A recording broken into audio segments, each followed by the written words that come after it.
통해서 얻어낸 것들도 있고 또 밝혀진 것들도 있고, 다만 좀 아쉬운 거는 국감전에 국정조사를 했더라면 조금 더 민생 문제에 집중할 수 있었는데 이 부분을 국감에서 다루게 된 점에 대해서 굉장히 안타깝게 생각을 합니다. 그 장관님, 저희가 이제 여러 이 논의들을 해오면서 오늘 질문 드릴 건 국감 내용 증인 신문 기반에서만 드릴 건데, 그 예타 원안 종점이 기술적인 문제가 있다, 그래서 좀 어렵다라는 답을 하신 적이 있는데 같은 생각을 가지고 계십니까? 왜냐하면 예타에 네. 결론에 그렇게 써져 있지 않습니까? 그렇습니까? 예. 그런데 저희가 이제 증인 신문 하던 과정 중에 그 용역사인 경동 김수현 상무가 한강 두 차례 건너는 문제가 있긴 하지만 이건 기술적인 문제 이제 충분히 해결이 가능하다라고 답을 했고, 또 양평군의 관련 팀장은 국토부의 의지가 중요하지 그런 문제는 아니다라는 답을 했습니다. 대안 노선을 그리는 과정도 마찬가지입니다. 용역사 굉장히 기술적으로 전문가 집단이다 이런 말씀 많이 하셨는데, 과연 이분들이 심도 깊은 그 분석을 통해서 이 대안 노선을 제출을 했다고 생각을 하십니까?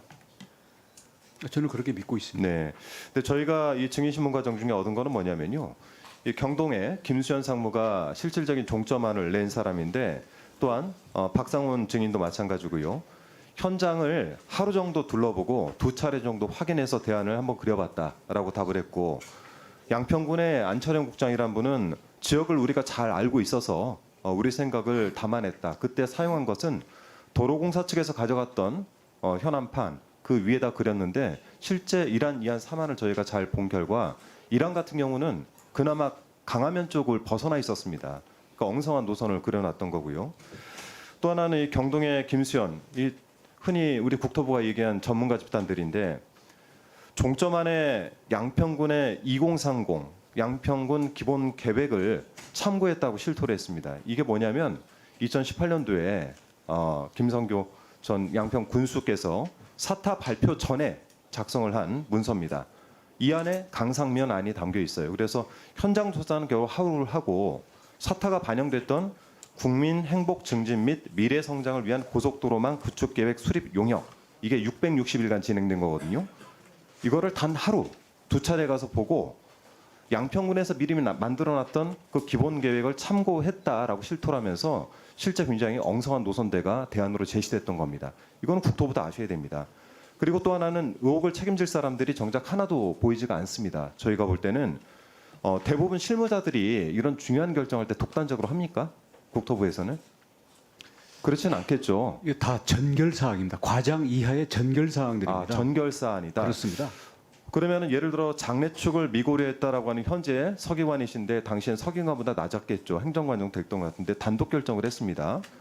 또 과업수획 계획서 삭제를 지시를 했고, 이 경동의 김수현 상무란 분은 국토부로부터 지시를 받아서 이걸 삭제를 했다. 즉 이거는 어찌 보면 공문서 변조가 될 수 있는데, 이런 지시를 한 거에 대해서는 아마 앞으로 저희가 국감 보고서 채택을 할 때 관련돼서 감사원 감사 요청이든 이분들에 대한 관련적 고소 고발이든 이런 게 일어나긴 하겠지만 어쨌든 과정 자체가 투명하진 않았습니다.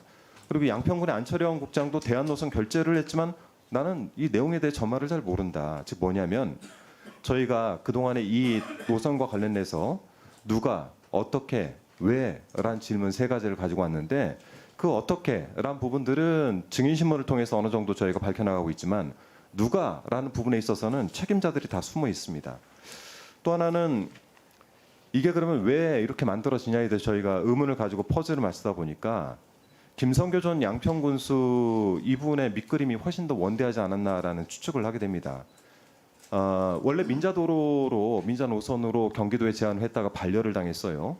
그러니까 중부 내륙고속도로 상의 강상 IC, 현재는 이제 남양평 IC가 됐는데 이 강상 IC 신설을 추진을 합니다. 그런데 타당성 때문에 반려가 됐어요. 도로공사 측으로부터. 그리고는 IC 요건을 제대로 채우지 못한 상태에서 저희가 볼 땐 이 하이패스 IC로 남양평 IC를 2016년 말에 어떻게든 개통을 했습니다. 논란 여지는 좀 남아 있지만, 그런데 이 IC 설치 5개월 전에 일어났던 일들이 공흥지구의 준공, 그리고 하남에서 강상면까지 가는 국지도 88호선, 그중에서도 강화 강상면 쪽에 대한 확장, 그리고 공흥지구로 들어가는 양근대교의 확장, 이런 것들이 굉장히 가열차게 진행이 됩니다. 이로 인해 가지고 인근에 있는 양평읍의 가치가 상당히 올라가게 되는 거예요. 그 정확한 이유는 저희가 뭐 국조나 특권 같은 것들로 밝혀봐야 되겠지만은 모든 도로, 이 모든 혜택이 유난히 그곳에 다 모여 있다. ESIND, 뭐 김건희 여사의 어머니 등 이런 친척들에게 집중이 돼 있다. 그 전에 말씀드렸지만 국지도 88호선 확장 계획 안에도 또 김건희 여사 일가의 땅들이 발견이 되고 있습니다. 자, 그래서 종합을 해보자면은 사타, 예타를 무시한 상태에서 양평군의 요구를 우리 국토부의 과업 지시로 용역사가 양평군의 요구가 담긴 2080 보고서를 준용을 해서 참고를 해서 단 한 번의 현장 방문 후에 대안 노선을 제안을 한 겁니다. 그리고 또 하나는 양평군은 IC 규정에 맞지 않은 남양평 IC를 만들어냈고 그 시종점이 거의 같은 국지도 88호선을 확장을 했습니다. 또 공릉리로 들어가는 양근대교 확장 등을 통해서 개발 이익을 노렸을 가능성이 있습니다. 이런 것들은 양평군의 여러 자료들에서도 밝혀지고 있습니다. 그리고 그 중심에 지금 여러 가지 의혹들이 제기가 되고 있는 거예요. 제가 오늘 초반에 밝혀진 게 없다라고 해서 그냥 단순히 국감 내용들, 증인 신문 내용들만 가지고 말씀드린 겁니다. 이런 부분들에는 권한을 남용한 공무원들도 있을 수가 있고요.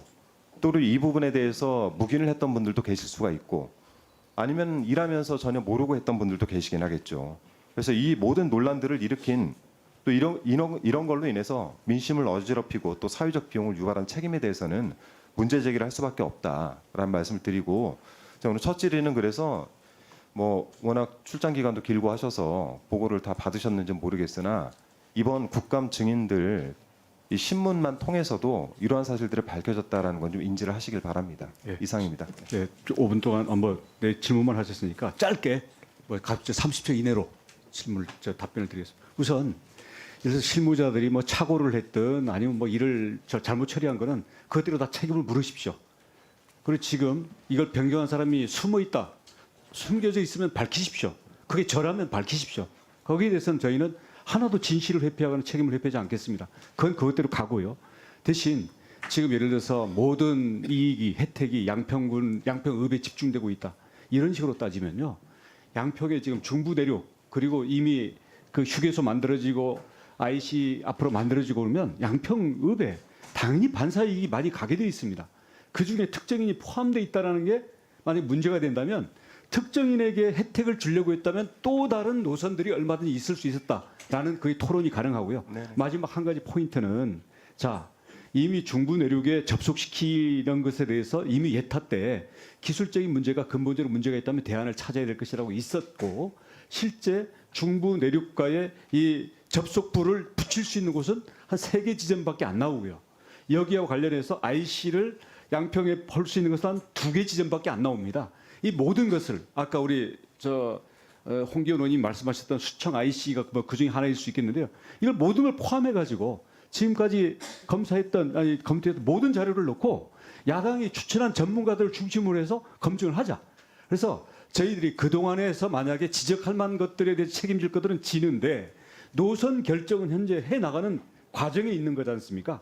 그거는 그것대로 우리 전문가들의 검증과 양평 국민들의 의견을 반영을 하자. 저는 여기서 이것을 제안을 드립니다. 네, 알겠습니다. 뭐 30초 지났으니까 마이크가 좀 켜져서 말씀드리면 이 과정 중에 백지화부터 시작해서 지금까지 오는 모든 과정들이 순탄하지가 않고 명확하지가 않았다라는 부분에 하나 의심이 드는 것이고요.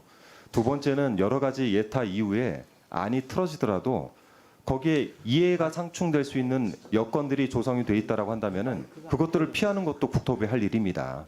이런 것들이 안 돼 있기 때문에 저희가 국조를 하자라고 얘기했고 국조가 안 됐기 때문에 국감까지 온 겁니다. 이 사안들 예. 말씀드린 겁니다. 네, 한준호 의원님 수고하셨습니다. 한준호 의원님 마이크가 안 꺼졌네요.